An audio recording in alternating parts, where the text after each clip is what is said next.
I love Mario Andretti because it was the only time my dad would watch racing. See, my dad only watched sports that had Italians in them. He stopped watching the Yankees when DiMaggio left. He stopped boxing when Marciano and Graciano, they stopped. I'm through with this. I'm through with this. But I said, Dad, the Indianapolis 500. I don't care about that. Dad, Mario Andretti. Andretti, wait, Italian? Hey, Italian won the race. Look at that. Now, when you do the Tonight Show, you don't really meet Batman. You meet the guy who plays Batman or the guy who plays Superman. When you meet Mario Andretti, you meet the guy who won the Indy 500, who won Formula One. You know, it was impressive.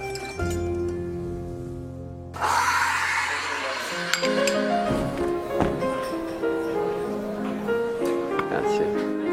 My dad, every morning he would have an espresso and put just a touch of grappa, grappino, and he lived to be 90, so I recommend that. My dad was always looking for the odd jobs, and one of them was to try to get a job as an extra at this theater during the opera season. You know, they had several operas here, and they were always needed extras. And he and even my grandfather used to participate. And then when they would get some tickets for the peanut gallery there, that's how I was introduced to opera, and so it all started right here. I love opera. How can you not love opera? Bravo!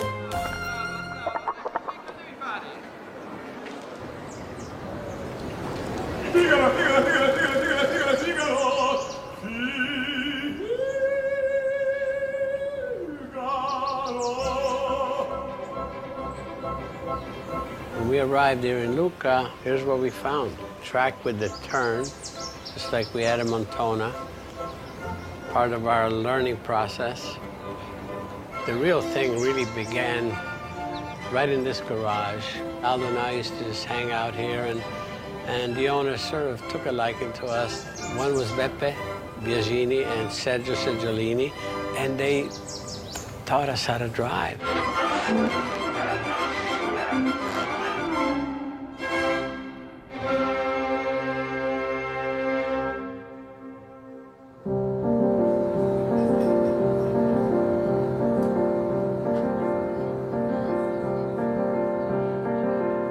There was a feeling here that people did not understand this influx of refugees. We felt, to some degree, like uninvited guests. I remember one instance where my mom and we were just walking behind. There was this lady who had 2 kids, and they were a bit rambunctious. And the lady says, if you don't stop, it says, I'll take you up to the camp and let those people eat you. So, to that lady, we were cannibals. So, not everybody thought we were cannibals, by the way.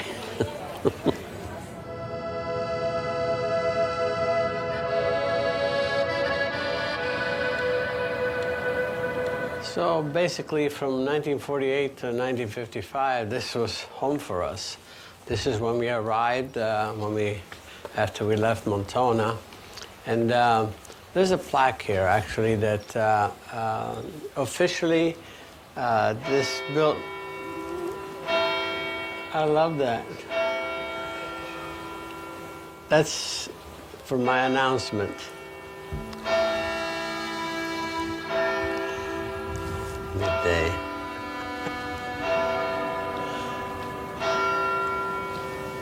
What do you know?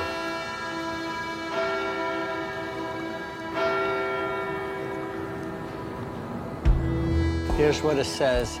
In ricordo del centro raccolta profughi, which is this, che ospitò oltre 1200 cittadini istriani, fiumani e dalmati costretti all'esodo delle loro terre nel secondo dopoguerra.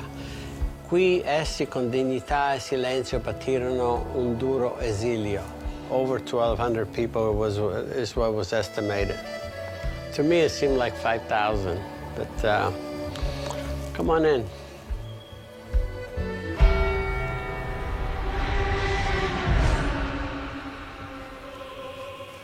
Just a little shrine that we have about special events that happen, you know, either in Montona or just nearby in Trieste, in Venice. Lucca, It just sort of brings it all together.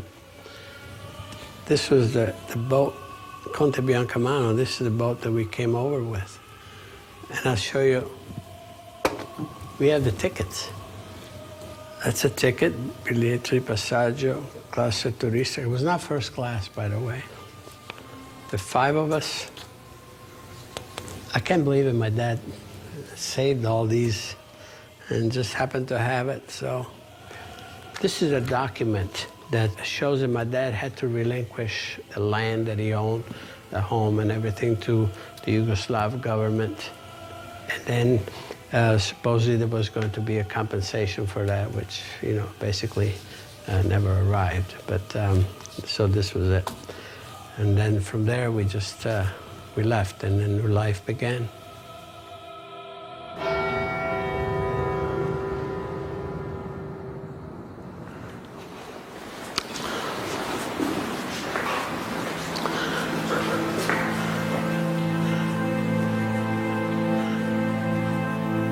I didn't think it was going to be this messy, but basically this was the room, and there were like partitions by blankets, and there were 8 families here that, and we lived here in this room, coexisted for 4 years.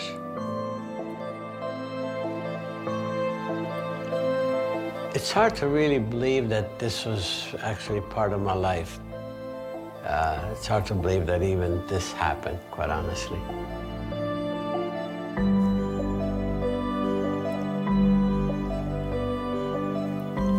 Luckily, we had a window, and this was our corner. This was corner here.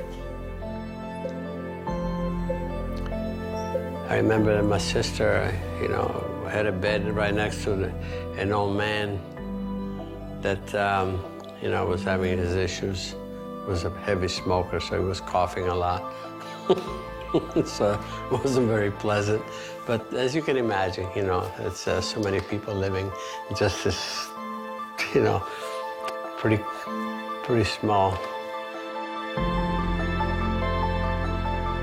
For my dad, I think he always felt that it was going to be okay. You know, in other words, you give up. He would never give up. I always say his glass was always half full, and that's something that I learned, you know, early on. And because of that, sooner or later, things just have a way of coming around if you keep working at it. I think in life you don't learn everything at once. It's little here, little there. It all comes together finally.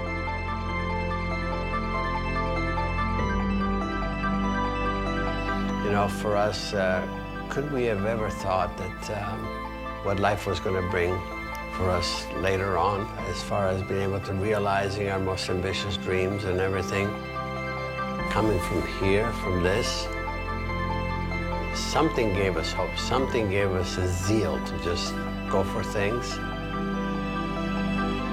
I give my parents full credit for that, quite honestly, because it's a fact. Andretti's never quit. 100 years. I've been laying here for 100 years. You wouldn't believe the things I've seen. The legends, the underdogs, the new blood. I've been run over, spilt on, and danced atop. But they always make up for it with a kiss. 100 years. You wouldn't believe the things I've seen, and I can't wait for what's next. Hey Motorsports fans, thanks for watching. Make sure you hit subscribe before you go for all the latest news and highlights across motorsports.